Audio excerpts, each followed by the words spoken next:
নমস্কাৰ, মই হৃদয় চন্দন। আপোনালোকে চাই আছে ৰংমন ইউটিউব চেনেল আৰু এই চেনেলটো লাইক কৰিব, কমেণ্ট কৰিব, ছাবস্ক্ৰাইব কৰিব। ধন্যবাদ।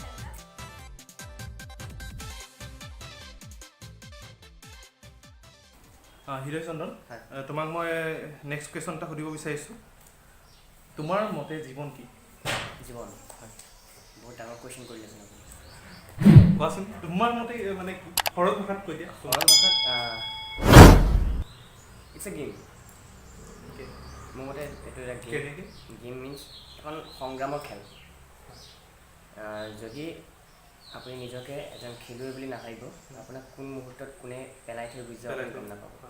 এইটো কথা নিশ্চয় মানে সঁচা কথা এইটো। ধন্যবাদ ইমান ধুনীয়া এটা উত্তৰ দিয়াৰ বাবে। নেক্সট কুৱেশ্যনটো সুধিব বিচাৰিছোঁ, তোমাৰ মতে প্ৰেম কি? প্ৰেম কি বস্তু? প্ৰেম আচলতে মই নাটক এখন লিখি আছোঁ পিছত, মুখা বুলি নাটকখন, তাতে ডাইলগটো দিয়া আছিলে। তো সেই ডাইলগটোৱে মই কৈ দিছোঁ, মই যেনেকৈ লিখিছিলোঁ তেনেকৈ কৈছোঁ। প্ৰেম এক ঈশ্বৰীয় শব্দ, য'ত দুটা আত্মাৰ মিলন হয়, য'ত জাত পাত ভাষা ধৰ্মৰ কোনো স্থান নাই। চ' মোৰ মতে প্ৰেম সেয়াই। ধন্যবাদ। আৰু এটা তোমাৰ কুৱেশ্যন সুধিব বিচাৰিছোঁ, তোমাৰ সংগীত জগতৰ লগত তোমাৰ ৰিচেণ্ট কি গান ওলাব? তোমাৰ আগতো ওলাই গৈছে আৰু ৰিচেণ্ট কি গান ওলাব? ৰিচেণ্ট মই বৰ্তমান 3টা প্ৰজেক্টৰ ওপৰত কাম কৰিছোঁ। এটা হ'ল বেবী আই লাভ ইউ ৰিটাৰ্ণছ, এইটো আহিব। আপোনালোকে নিশ্চয় আগত বেবী আই লাভ ইউ গানটো শুনিছিলে, বহুত ধুনীয়াকৈ গাইছে। আপোনালোকে যদি শুনা নাই শুনিব পাৰে, বেবী আই লাভ ইউ বুলি চাৰ্চ কৰিব পাৰে। কোনটো চেনেল দিয়া আছে? মোৰ এচি মাল্টিমিডিয়াত দিয়া আছে। এচি মাল্টিমিডিয়াত দিয়া আছে, আপোনালোকে গৈ শুনিব পাৰে।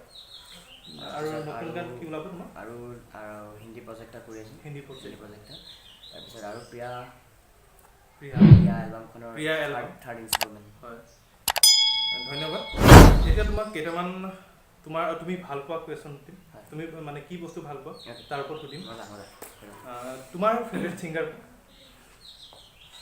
অসমৰ ফাৰ্ষ্টত অসমৰে কৈ দিম।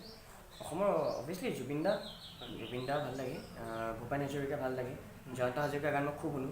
আৰু মই সৰুতে এজন ছিংগাৰৰ গান খুব গাওঁ। মানে সৰুতে প্ৰথম যদি গান শিকিছোঁ যদি ক'ব পাৰি, মই মহেন্দ্ৰ হাজৰিকাৰ গান শুনি মহেন্দ্ৰ হাজৰিকা। এতিয়া মানে অসমৰ কলাৰ ইণ্ডিয়াৰ সোণু নিগম ভাল লাগে, পাপন দাৰ গান ভাল লাগে। অসমৰ ক্ষেত্ৰতো পাপন দাৰ গান ভাল লাগে, কিন্তু পাপন দাৰ স্পেচিয়েলি গজলখিনি ভাল লাগে। তোমাৰ ফেভৰেট এক্টৰ কোন? ঋত্বিক ৰোশন। আৰু অসমৰ মোৰ যতীন বৰা। এক্ট্ৰেছ? অসমৰ মোৰ প্ৰিয় এক্ট্ৰেছ, মোৰ নিজৰ ভিডিঅ'ত এক্টিং কৰিছে মুনমী বাক ভাল লাগে। তাৰপিছত বলিউডৰ প্ৰিয়ংকা চোপ্ৰা। তুমি ভাল পোৱা এখন ফিল্ম আছামিজ, হিন্দী? অসমীয়া চিনেমা যদি কওঁ, মোৰ দীনবন্ধুখন খুব ভাল লাগে। আমাৰ জুবিন দাই এক্টিং কৰিছিলে, তেখেতে এটা তাবলা বজাইছে, এটা গান তাত খুব ফেমাছ, কৰিজাক। আৰু বলিউডৰ যদি ক'বলৈ যাওঁ, মোৰ দুখন চিনেমা মোৰ খুবেই প্ৰিয়, আৰু দুইখনতে ঋত্বিক ৰোশনে আছে। লক্ষ্যখন ভাল লাগে, আৰু ছেকেণ্ডলি জিন্দগী না মিলেংগি দুবাৰা।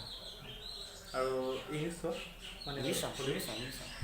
কোনখন নিৰ্দিষ্ট আছে?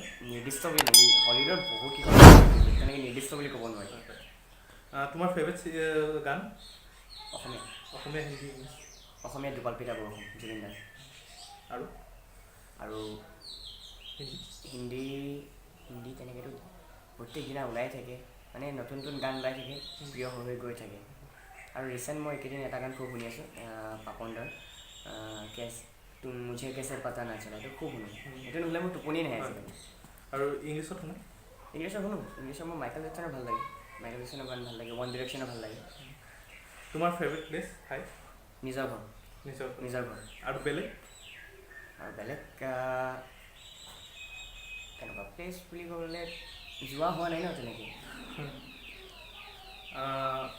আৰু এই অনুষ্ঠানটো বেছি আগ নবঢ়াওঁ, আৰু শেষত আপোনালোকে হৃদয় চন্দনে এটি ধুনীয়া গীত গাই শুনাব।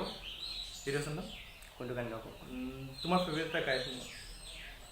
মোৰ যিকোনো ফেভৰেট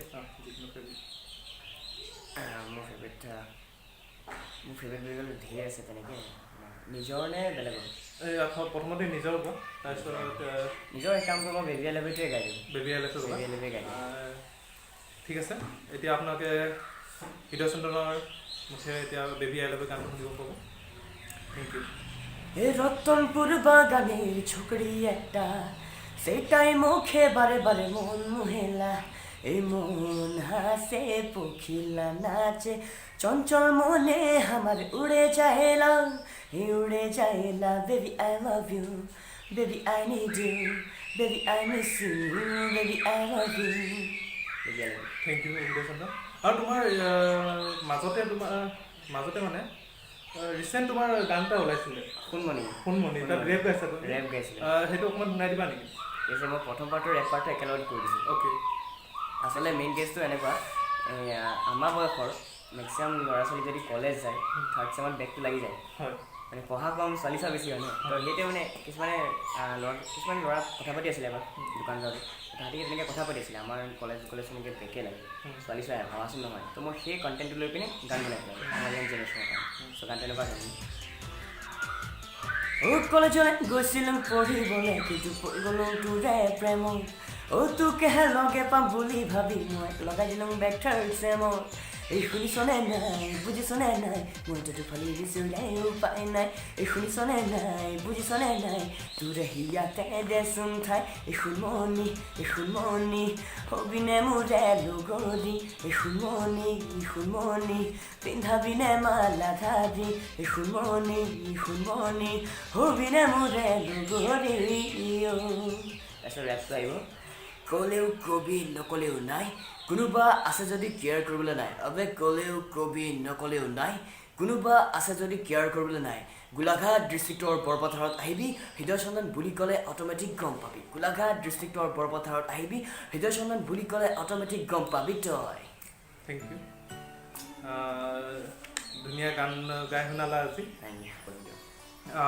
আজি এই অনুষ্ঠানটোৰ পৰা মই এইখিনিতে বিদায় লৈছোঁ আৰু যদি এনেকৈ নতুন এক্টৰ ছিংগাৰৰ ইউটিউবাৰৰ ইণ্টাৰভিউ চাব বিচাৰে তেন্তে আমাৰ চেনেলটো ছাবস্ক্ৰাইব কৰক আৰু কাষত থকা বেল আইকনটো প্ৰেছ কৰক ইমানটো আহিলোঁ ধন্যবাদ